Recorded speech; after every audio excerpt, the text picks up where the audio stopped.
Hello Lighthouse. Hey, I'm standing outside the Bayview House, our partnership with YWAM. We built the fence today with the help of YWAM Honolulu and Chemo and Brandon and a great family, and we have made progress to continue to further the mission here in the Bayview. We love YWAM at Lighthouse, and hey, we had a great day here, and let's have a great day in our Sunday gathering. See you inside.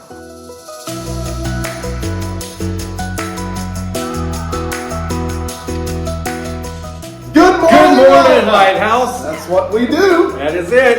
It's so good today to be with you.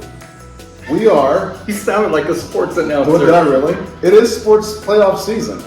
You sound like, who's the guy that does the, are you ready? Are you ready? Let's get ready. Yeah, this is the UFC guy. Yeah. Yes, and you would know.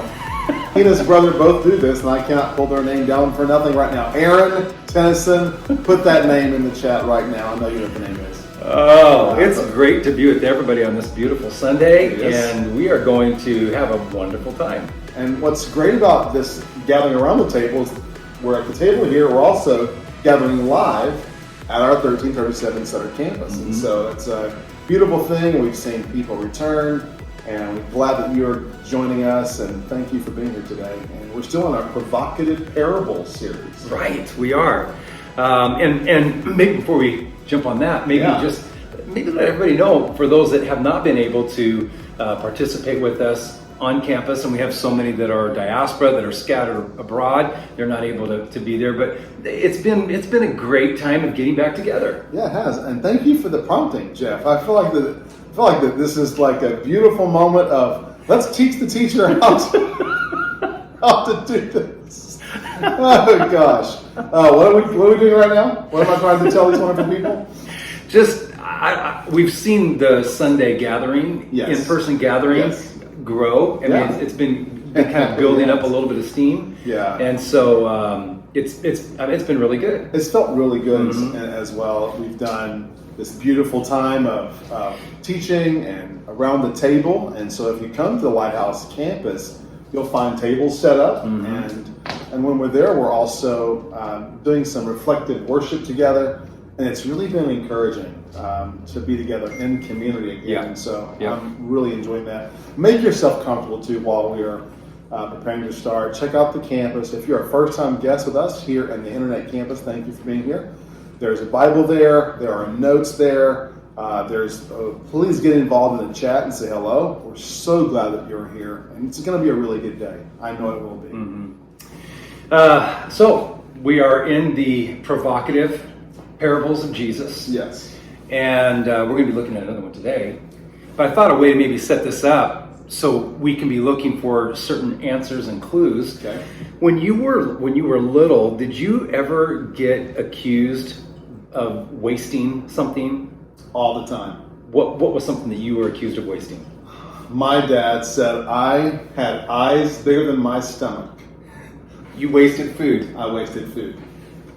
Every time, especially, I'm not sure in the West Coast, but in the South, we have these beautiful things called buffets, like Piccadilly or Luby's, or I'm not sure what they were out here, but different. We had Golden Corral. Golden Corral, yes. And so I'm like, if it's the same price, whether I get a little bit or a lot, I'm like, let's load it up. Yeah. So you would get more absolutely than what you could possibly eat. Absolutely. My dad was always very frustrated that I was getting more food than I could actually eat, so he would chastise me, as it were. I used to get accused of wasting electricity. Oh, because you left lights on. I would leave a light on, yeah, and my dad would say, you're wasting electricity. And do you know why that is, folks? Because Jeff Garner loves ambiance. And so I can assure you that if there's a light or a lamp or twinkly lights that will make the room look better, I bet you like them on. Yeah. I do. Even if the light is low. Yeah, like dim. Yeah, it's the ambiance. But I think when we're young, we get accused, and as we get a little bit older, we get accused of a little bit more things, wasting time. You become a teenager, and it's like, why are you wasting so much time? Were you ever accused of wasting tires? Wasting time. When I would first started driving, if I left the driveway too fast and squealed those tires, my dad would say, son, when you start buying those tires, you'll stop doing that. Yeah, right. In other words, don't be wasting that rubber on the road. Yeah. Yeah, that never happened to you? No, Well, not but you had that. a Jeep, so Yeah. Jeeps didn't, Yeah. it was Yeah. hard to do that, I understand. Yeah. Or if you left the water running or something, Oh, quit yes. wasting water. Yes. But then as I got a little bit older, I think in college, one of the things that I used to hear people talk about was wasted opportunities. It's a little different than You start wasting thinking a little bit electricity. more about, Yes. And then as you get even older, Right. you think, man, I've wasted time. I've Yes. wasted years. Yeah. I pursued something that didn't result in anything, or I didn't take advantage of my talents, my gifts, opportunities that were given to me. I didn't take advantage of them. I'm thinking of one right now for all of us. Many of us, now that COVID and the pandemic is over, kind of coming to a close, we may look back on the past year and a half and go, man, why didn't I take more advantage? Yeah. What did I do at that time? Exactly. Yeah. Because there was a lot of free Absolutely. time there. But most of us perhaps spent our time wasted time wondering, when's this going to be over? Sure. Wasted time fretting over how bad is this going to get, and didn't take advantage of, what could have been a wonderful opportunity That's right. to grow ourselves in our meditation practices, or exercise, or solitude, really, deepening that. So I think there are these little, when we're told don't waste the water, or don't waste the tires, or don't waste the food, these are little opportunities that we're all given along the way to reflect on the bigger principle or lesson of life. That is that life is something that can be wasted. Life is something that you can scoot your way through, and then you can look back and go, what a waste. And just like you could waste food, or you could waste tires, or you could waste, opportunities, you can waste a whole life. And what happens when we do that? Yeah. What happens when, we turn 30 and we look back and we're like, what just happened that past decade after I got out of college? Or we turn 40 and we're like, I had these visions and dreams and goals that I was reaching for, but I got sidetracked and started pursuing things that have no value, no meaning in them. Right. And here I am, at midlife, quarter life, and I'm trying to figure out what just happened, because time went by so quickly and rapidly. You hear, I think, parents talk about, squandering time with their kids, and they're so busy building their career. That's right. And before they know it, the kids are out of the home and they don't have a right. relationship. That's right. Anyway, I was thinking about that, and I was also thinking about, kind of what Jesus said about that, because I think the parable that we're going to look at, which, by the way, is the most, it's considered to be the most challenging parable of Jesus. Really? Yes, scholars are pretty much unanimous in that's the most challenging parable Jesus ever gave. They don't even know kind of what to do with it. It is an awkward story. Interesting. Which a lot of historians believe, because it's so awkward, it most certainly was probably spoken just like this, because it created Right. awkward tension in the room. But when we think of people in the Bible that wasted things, who are some people that you think wasted opportunities, time, strengths that they had, Sure. abilities and special abilities that they had that they wasted? Like, one of the first ones that I think of is Samson. Yeah. Like, he had Wasted superb strength.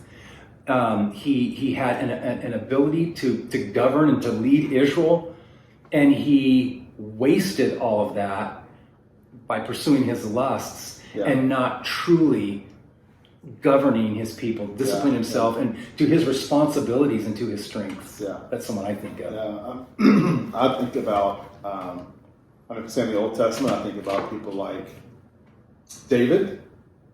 He had a lot of opportunities that I felt like that he just made a lot of decisions that weren't great. Right. It's like just wasted opportunities over and over and over again. Yeah. Except we see it always tends to, God just kind of works things out. With grace, kind of pulls him back around. Makes it work. Yeah. I think about the access that Judas had to Jesus. I wrote that one down. Like, that's a Like, waste. he wasted his apostleship. Right. He chose money over call. Isn't that amazing? And completely wasted it. Yeah. I think one of the classic examples of this is Esau. It's a good one. You know, because you think he wasted his birthright Yeah. and his blessing for a bowl of soup. For a bowl of soup. That's classic, isn't it? Yeah. So these are some of the negative examples. But I think the parable that we're looking at focuses upon the other side of the Esau story. How do you take advantage of missed opportunities in your life? How do you redeem lost time, lost resources, all of that? How do you somehow redeem all of that? And I think this parable is a reflection, I think it's a reflection on Jacob, because in this parable you have deception and shrewdness. A deceiver and someone that's shrewd, and they are working both those together, and in the end they're complimented for it. So good. Just like so Jacob. Yeah, So good. I don't know. Luke 16? Luke 16, chapter 16 and verse 1. I don't have it. I'm trying to pull it up. So if you have it, start it and I'll find it. I got it. Jesus told his disciples there was a rich man. By the way, in the Gospel of Luke, whenever it starts off with there was a rich man, it's kind of usually it's set in a negative kind of context.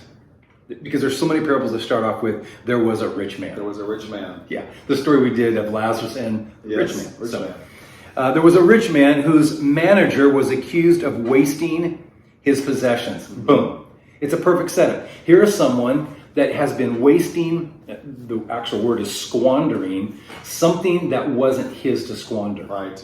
Yeah. Which is kind of a reflection of everything that we have. Time, resources. These are God's. It's not yours. That's Right. It's And kind of like we that can watermelon squander that I them. would eat too much of, or the rubber. Yes, It wasn't mine. yes. My dad purchased that for me. Right. Yeah, I get it. I'm tracking. Yeah. And this connects, if you look back to the story Jesus tells before this, it's the story of the prodigal son. Yes. It's the same word for the prodigal son squandered his wealth in wild living. It's the same word here that's called wasting his possessions. So it's taking something that's really not yours and wasting it. So just to be clear, he is not, I think he's being accused of incompetence. Like, there's nothing deceptive or wrong about what's happened here. What he did here was he just was not competent. He did not manage what he had been given. So the owner says, the owner says, what is this? Called him in and asked him, what is this I hear about you? Give an account of your management, because you cannot be managing any longer. I mean, literally, it's you're fired. Yeah. And it's you're fired. Now I want all the books so I can pass this on to the next person. Right. So the manager said to himself, and by the way, this is something in all the parables, in most of the parables of Jesus, there's what they call this inner dialogue. Everyone has an inner dialogue. The prodigal son has an inner dialogue. He says in himself, I'm going to get up and I'm going to go home to my dad, right? There's always these inner dialogues. And I think that's a clue for all of us when we hear these stories. What's the inner dialogue going on when we hear these stories, right? Mm-hmm. So he says to himself, what shall I do now? My master is taking away my job. I'm not strong enough to dig. I'm ashamed to beg. So here's someone, he realizes that all I can really do is manage other people's stuff, and I've blown that. Right. All I can do is manage shrewdly and deceptively. Yeah. And he says, I know what I'll do. So that when I lose my job here, people will welcome me into their houses. Yeah. So he's got this genius plan. Yeah. Like, I'm gonna help other people so that they will help me. That's right. Right? That's right. So he called in each one of his master's debtors. He asked the first, how much do you owe my master? Now remember, he's fired. Right. But they don't know this. That's right. But he's making them complicit in his crime.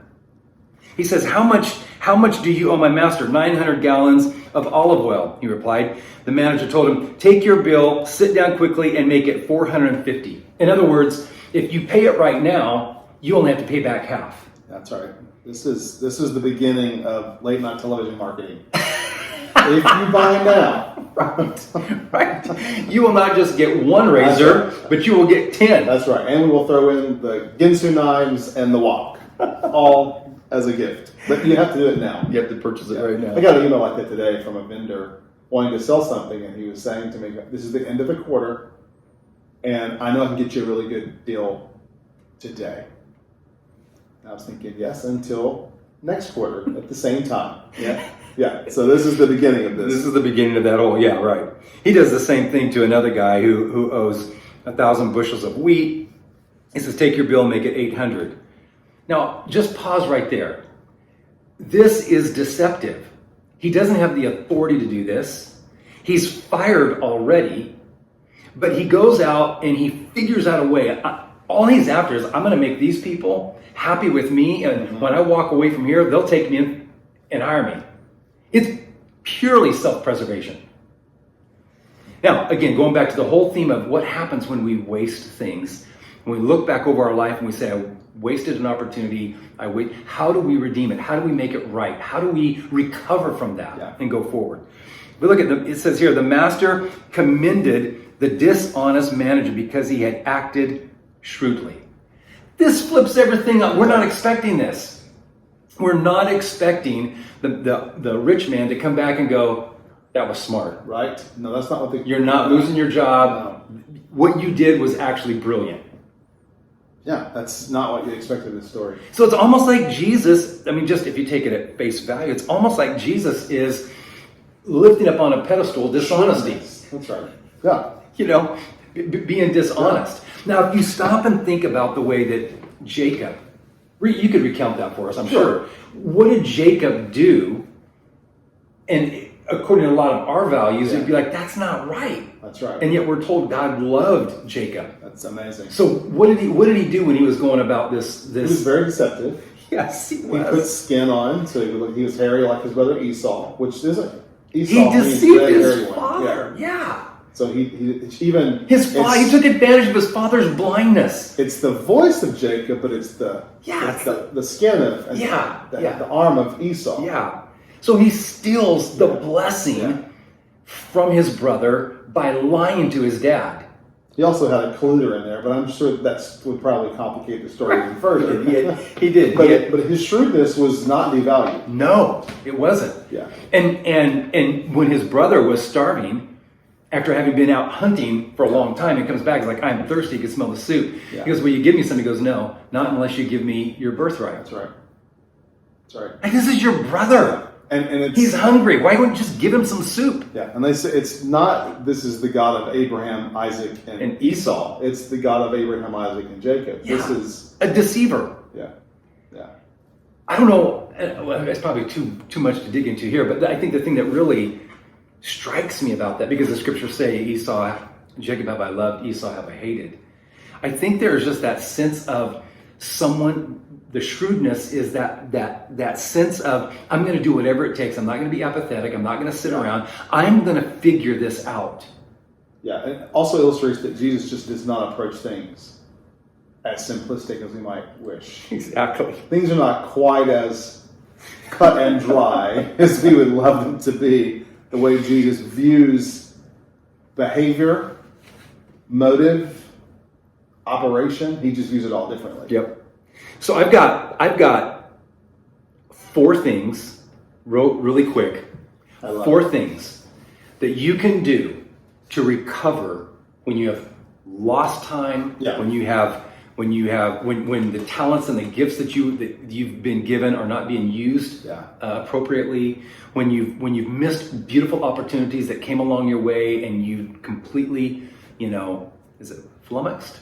That's a great word. I'm not sure if that's an actual word. Somebody Google that real quick, because that's a real word.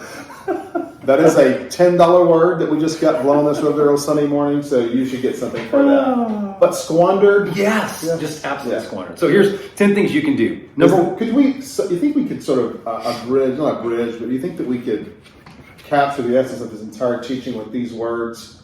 How Stella got her groove back? Would that also work? Like, just how do you get your opportunity back? I have never heard. Is that a movie? I think that's a movie. It just came to me, which often these moments do. So 4 things on 4 how things. we're going to get back opportunity. Yep. All right, I'm excited. Lost time, lost whatever time. it is. Yep. So, number 1, get to it.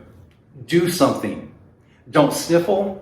Don't Good. wallow in defeat. This guy could have said, well, bummer, and just put his head down, Yeah. shrugged his shoulders, and just Yeah. walked off and just said, I'm just going to go beg. Faded away. Yeah, but he's like, no, I'm going to figure this out. And, you know, I'll be damned if I get it. If I don't get it right, I'm still going to put forth That's right. the effort. I'm not going to squander this moment right here. That's right.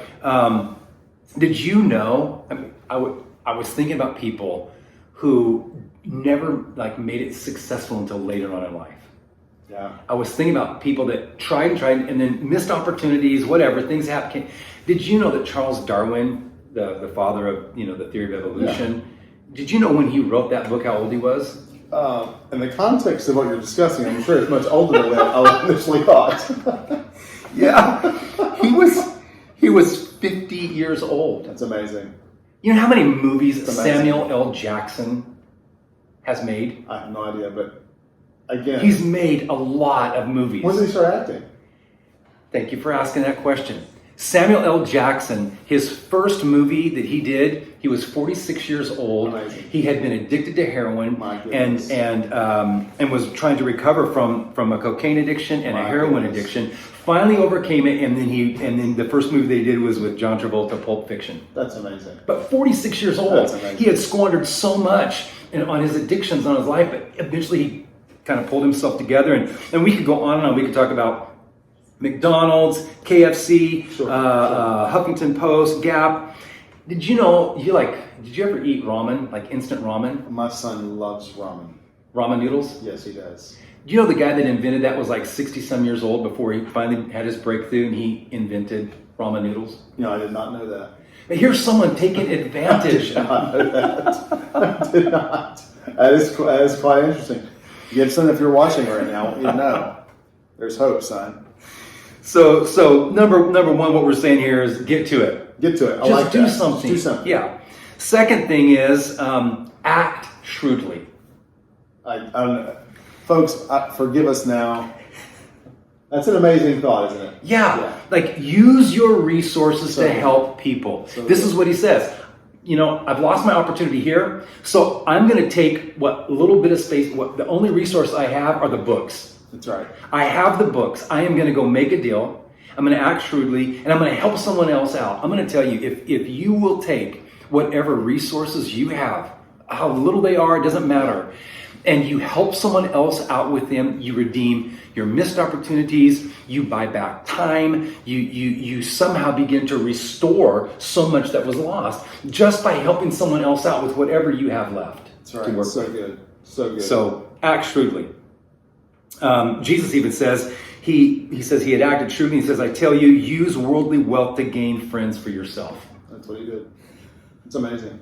It's amazing. Number 3, And I would have definitely had the manager invited me, you know, forgiven half my debt with one of these cases. I mean, almost half. I think I would have probably invited him to my house. oh yeah. I mean, what that opened up for him, the generosity with someone else's, but the shrewdness, it certainly created what he had was a relationship, and he had an idea. Yeah. Right, and that opened up opportunities for him, and he did something with it. It's really good. Yep. Like it. Yep. Number 3, focus on the little. You don't have to recover the 20 years you lost, the missed opportunity that happened to you when you were 22 or 25. You don't have to recover that like something huge. All you have to do is manage the small things. And this is something that Jesus says, whoever can be trusted with very little can be trusted with very much. So good. So just manage the little things. I'm going to challenge you this week. Sit down and say, I'm going to manage 5 minutes of each day. It's so good. Just don't worry about managing the whole day. Just start with 5 minutes, or maybe say, I'm gonna manage. I'm gonna take this $100 bill, and I'm gonna manage it like my life depended on it. You know, if it's too overwhelming to try to manage your whole retirement plan, don't let that stop you from managing a $100 bill. That's right. Just start, because if you can manage the 5 minutes, if you can manage the $100, Jesus says you can manage the big stuff. The problem isn't managing big stuff, it's managing small things. That's right. And I think, when we look at the baskets that were left over after Jesus fed the 5,000, it says there were 12 baskets left over. They took care to count what was left over and to disperse it amongst themselves. And they're like, there were 12 baskets left over. There wasn't like, oh, we all got filled. Well, whatever's there. I mean, yeah. But it was, they managed whatever they were managing each piece as they were passing it out. So if it's that, or if it's just learning how to manage your body by taking like you're saying, I just wish I would, be in better health, physical health. You don't have to be, super fit and doing what's the thing they do? Well, there's a lot of things that lots of people do. Specifically, CrossFit. Yeah, you don't have to be like an expert at CrossFit or run a marathon. You That's don't right. have. Just say I'm going to take a 10-minute walk every day. A few years ago, Jeff, my Michael was running a San Francisco marathon here. I was in church sitting in the second, third row. I'm sure you were speaking that day. A lot of the family were in town. My in-laws were here. It was many moons ago. And I remember that Michael messaged our group family chat asking how much further did she have to go? Like and she asked the question, how many steps are in a mile? And I remember sitting there in church reading the text. I was going to watch her finish, but I wasn't watching, all 4 hours of it. And I remember thinking to myself, no one should answer her. Right? I mean, you have 26.2 miles. Yeah. And the last thing someone wants to know is how many steps are in a mile. Because here's my thought. If someone tells her how many steps are in a mile, she's going to count every one of them. Yeah. And imagine but the truth is, what they will tell you is if you're going to run a marathon, you just literally run it one step at a time. Yeah. As cliched as that sounds, it's the only way to do it and stay sane. It's the only way to do it. You can't do it any other way. And just that kind of methodology, right? I think that's applicable to our finances, it's applicable to our health. Yep. I mean, how many people do you know that it's always going to start this thing tomorrow or Monday or next week or when? Mm-hmm. There's always the when, right? Mm-hmm. I'm going to get started on my health when, and then you sort of fill in the blank. Yep. And a lot of people, it never ever happens. Yes. Yep. So just get started. Yeah. I remember that marathon. Do you remember that? Yeah. So, and correct me if I'm wrong, but or maybe that was a different marathon. It was a different marathon where she thought she was doing one that was less, and then she realized that she had done. Yeah, I remember that. But she completed it even though she had not trained for it. That's correct. She realized she was taking the wrong turn. She had to do the whole thing. That's amazing to me. Let's just finish. Let's do 26 instead of 13. All right. So the fourth thing that you can do to recover missed opportunities, to take advantage of time that's been lost, the fourth thing you can do is make your resources serve your vision and your value, not the other way around. Don't become a slave to your resources. Don't become a slave to your talents, to your gifts, and we could go through the 5 capitals that people, whether it's intellectual capital, relational capital, spiritual capital, financial capital, or physical capital. And there's a tendency in any of those capitals for us to become a slave to them. Sure. When really we're called to serve God and make them serve us. Yeah. Make those things serve our vision and our values. That's right. And so, and this is something that Jesus says. He says, you can't serve 2 masters. You're going to have to make a choice at some point. I think sometimes the reason why some people miss opportunities or miss out on time is because they've become a slave. They become a slave to money, and then they've lost meaning. That's right. They become a slave to, whatever it is that is their master. And that begins to dictate to them what they do with their time, what they do with and then life passes them by. That's correct. I was reading on Reddit today about a guy telling his story, and this is exactly his story. He said, I had a vision of, I want to travel when I was a kid. I want to travel the world. I wanted to run a marathon. I wanted to, I had all of these personal things I wanted to do, right? And he said, I got my first job, and he thought, well, I'll just build my resume up. He said one thing led to another, and I'm in banking, I'm getting further and further along, and the next thing I know, I'm almost 50 years old. My kids don't like me. My wife's had like a 20-year affair going on. I had no clue. I was just always at work all the time. I never did take those trips that I wanted to take. Right. My body can't support them now. He said, I look at myself and I'm like, what did I do with those 30 years? That's right. He said, I realized I became a slave to the system instead of just following what I valued all along. And I think the way to recover that is to throw it off, recognize it, throw it off, and say, it's not too late. Going back to the analogy of one step at a time, you have today. That's what you have. So with today, make your resources serve you. Your gifts, your time, make them serve you and your vision, you know. Now, I'm going to wrap it up with this. I'm going to read Jesus' interpretation of this parable, and these 4 things, you'll see them come out in this. And then after I get done, Jeff, I'd love for you just to share a little bit what God's speaking to your heart in all of this with us, and maybe lead us in a prayer. Of course. All right. So this is Jesus' interpretation. He says, for the people of this world are more shrewd in dealing with their own kind than are the people of the light. I tell you, use worldly wealth to gain friends for yourselves so that when it is gone, you will be welcomed into eternal dwellings. Whoever can be trusted with very little can also be trusted with much. And whoever is dishonest with very little will also be dishonest with much. So if you have not been trustworthy in handling worldly wealth, who will trust you with true riches? And if you have not been trustworthy with someone else's property, who will give you property of your own? No one can serve 2 masters. Either he will hate the one and love the other, or will be devoted to the one and despise the other. You cannot serve both God and money. So good. Yeah, I think probably for a lot of people, the one thing that we're concerned with when we're younger is making a difference in the world.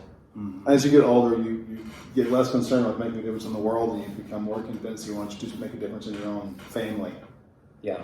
And so the ambition of our youth often betrays us, because what we really want to do is leave a lasting legacy with those that are closest to us. And when you think about wasted time, wasted years, wasted opportunity, it really does boil down to, I think, and for me, it's where it's hitting me today, is that I want to make sure that the opportunities that I'm trying to redeem and the time I'm trying to redeem are focused in the right places. Mm-hmm. It's not just getting started to go do the things that are still that are in error. I don't want to go and pursue things that don't give me more time so I can go continue to make the decisions based in blind ambition. But make decisions right now and get started on the things that I feel like I can make a difference in, and especially those that are closest to me. Yeah. Right, and live I have this. If you haven't ever listened to there's an old song. Immediately as we were talking today, the song that kept coming to my brain was the old Harry Chapin, "Cats in the Cradle." Oh yeah. It's the cat in the cradle and the silver spoon, and the moral is, when are you going to come home, Dad? Well, we'll get together then. Yeah. And then kind of never happens. Right. And that was like a classic song, that was the idea that we're just going to do it someday when, and someday when never happened. I have this one memory, Jeff, of a friend of mine from Louisiana who had worked. He was a wonderful man, and he was a very hard worker, very frugal man, and spent most of my life being the frugal man that I knew. Like, he was, if I would have had categories, he was frugal. And he saved and saved and saved and saved. And then he bought a motorhome when he retired. And he had not taken vacations. He had not taken time away. He worked for the railroad and he worked over and over and over again every day, being frugal, planning for the day when I retire, that I can rest and we can go on vacations and we can have fun with my family. And it was the most bizarre thing. I'll never forget this. And if some of his family may watch this Conley Garcia, what a wonderful man he was. But I always thought, he was faithful to God. He did all the things right. But the one thing that I always viewed is that he didn't focus and enjoy his life presently like he could have, because he could have done more. But he prepared, and then he died of a heart attack within like a month or two of retiring.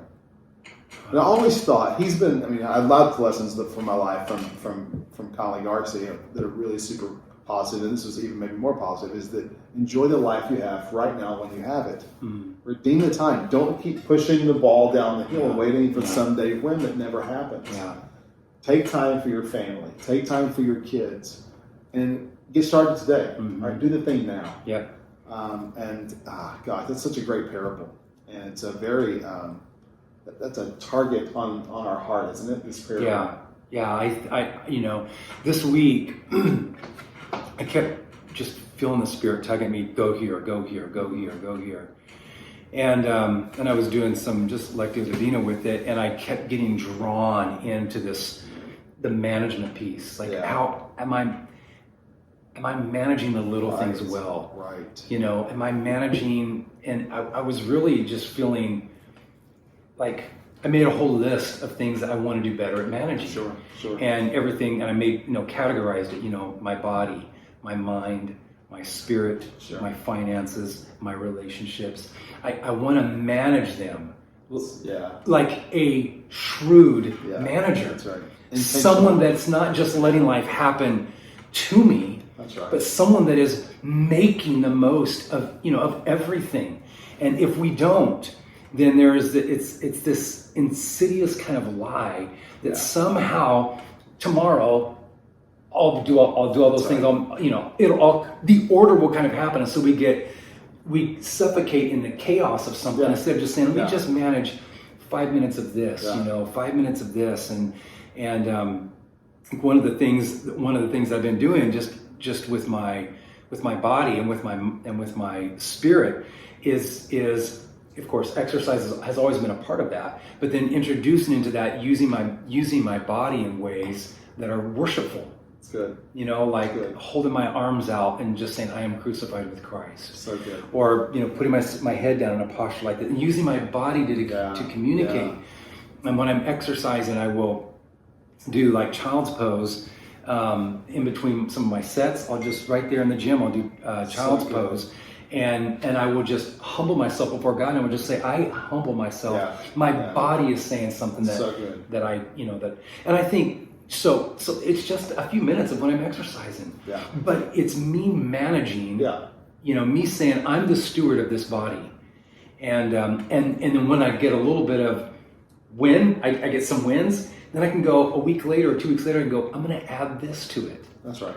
And make these little improvements. So I just felt like God was really, really, really challenging me to not feel so overwhelmed with like I've got to steward this whole huge thing. Just go, no, you don't really.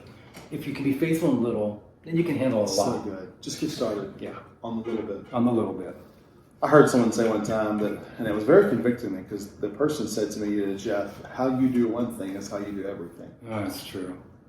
And that hits the There's a lot of truth there. There's so much truth there, because if you manage the little thing, you'll manage the large thing. And so it does just focus it down on how we manage the small things. And the shrewd is that we're going to be intentional, and we're going to focus on that, and we're going to manage it well. Be intentional about what we have. So good. What a great parable. Amen. Well, hey, thank you. We're going to wrap up, I think. And thank you guys for being with us today. And thank you for being a part of this. This is a very provocative parable, I would say. Mm-hmm. This hits the category of provocative for sure. Mm-hmm. It's very good. And thank you for being here. We're going to pray over you, and then we're going to move into worship. And then stay tuned. We're going to jump back in a minute and close out our time with you. But let me pray for you. God, I thank you for this incredible word that we find record of, that was spoken by the lips of Jesus. That it was very provocative and challenging to our hearts. I pray, God, that as we have now, over the last few minutes, listened to these words, that we would not just be hearers only, but be doers of this word. That we get started, that we would take in these 4 simple things and begin to make this parable practical in our life. That we would get started, and that we would sort of give ourselves some grace on what we've not done before today, and take a new stab at it, take a new opportunity with it, get after it again, and experience the abundant grace of Jesus to do something beautiful. So get started. Let the grace of God be with you. We pray this in the name of Jesus. Amen. Amen.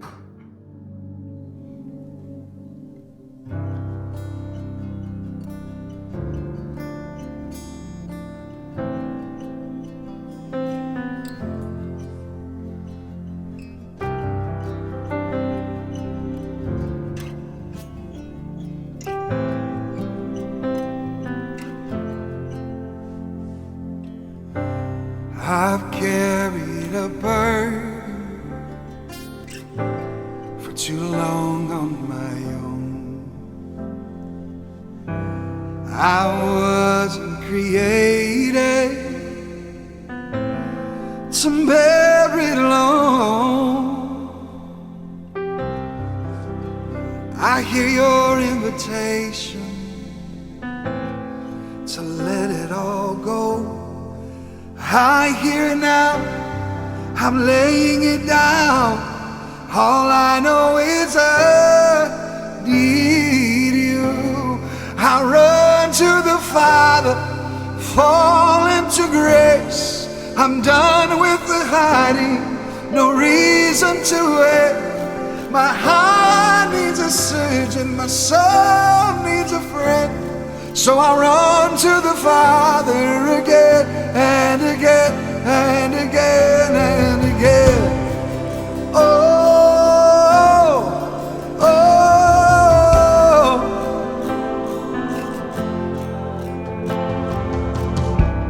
You saw my condition, had a plan from the start. Your Son for redemption, oh, was the price of my heart. I like this. Oh, I don't have a context, oh, for that kind of love. I don't understand, I can't comprehend. All I know is I need you. I run to the Father, I fall into grace.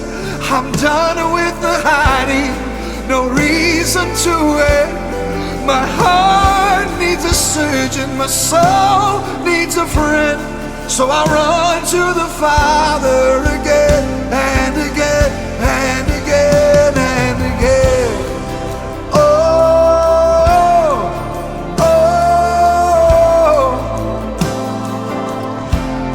Again and again. Come on, right where you're at, just lift your hands. Just surrender to the Father. Yeah. My heart was in your sights long before my first breath, running into your arms is running to life from death. And I feel this rush deep in my chest. Your mercy is calling out.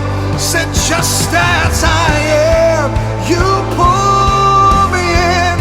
And I know without a shadow of a doubt that I need you, Jesus. I run to the Father, fall into grace. I'm done with the hiding, no reason to wait. Come on. My heart found a surgeon, my soul found a friend. So I run to the Father again and again and again. I run to the Father, I fall into grace. I'm done with the hiding, no reason to wait. My heart found a surgeon, my soul found a friend. So I run to the Father again. Oh,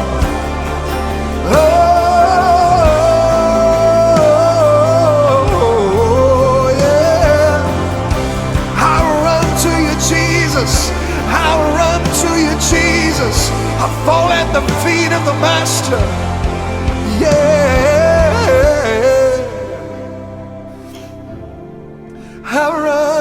Jesus. Come on, just sing it. I run to the Father, I fall into grace. I'm done with the hiding, no reason to wait. My heart needs a surgeon, my soul needs a friend. So I run to the Father. You know, I keep hearing this. You are perfect in all of your ways. You are perfect in all of your ways. Woo! You are perfect in all of your ways to us. Come on, just lift your hands and sing it out.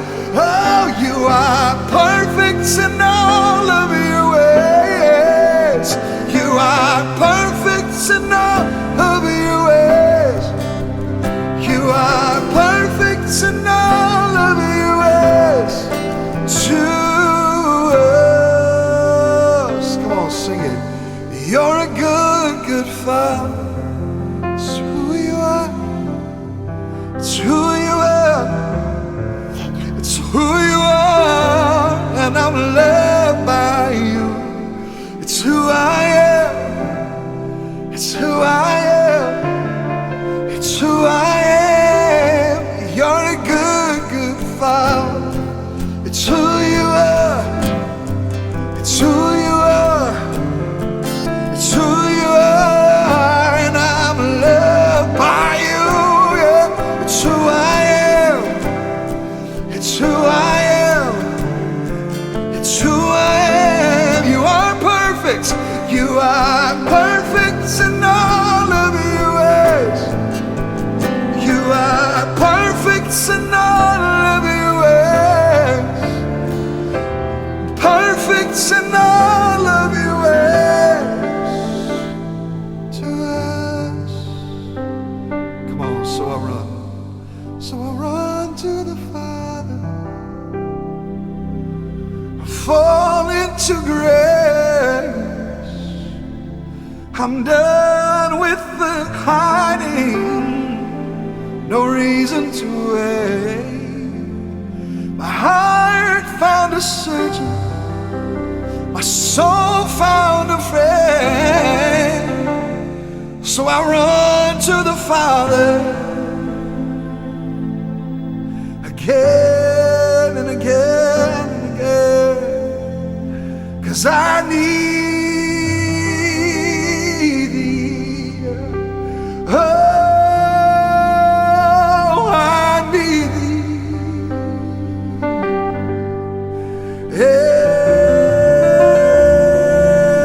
every hour. I need thee, Jesus, yes. Oh, bless me now, my Savior. I come running to thee.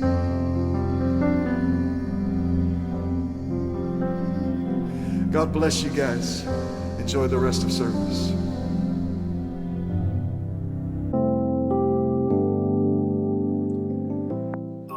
Great day. Thank you for being a part of our online community. Hey, whether you're joining us locally or from around the world, it's totally cool that you joined us and you found us. Thank you for being here. It means a lot that you found us. Hey, we are doing our very best to navigate this season, and listen, we want you to be involved. If you're a guest with us, we want you to get connected. You can stay online with us as long as you want, or if you're close enough, you can come and join us at our campus at 1337 Sutter. We're starting live gatherings and we're rebuilding, but we really believe the creative genius of God, our best days are ahead of us. And we want you to believe that with us and come hang out with us. It's gonna be great. Also, if you could join us over the next few weeks between now and the end of July, we as a community are focusing this as a season of fasting and prayer. And every Monday evening, we're doing a Zoom. You'll see the link in your notes. It's 7 o'clock p.m. Pacific Standard Time, so you can join from anywhere in the world. We're doing a time of encouragement, and so I encourage you to pick a way that you can fast. Maybe you give up something.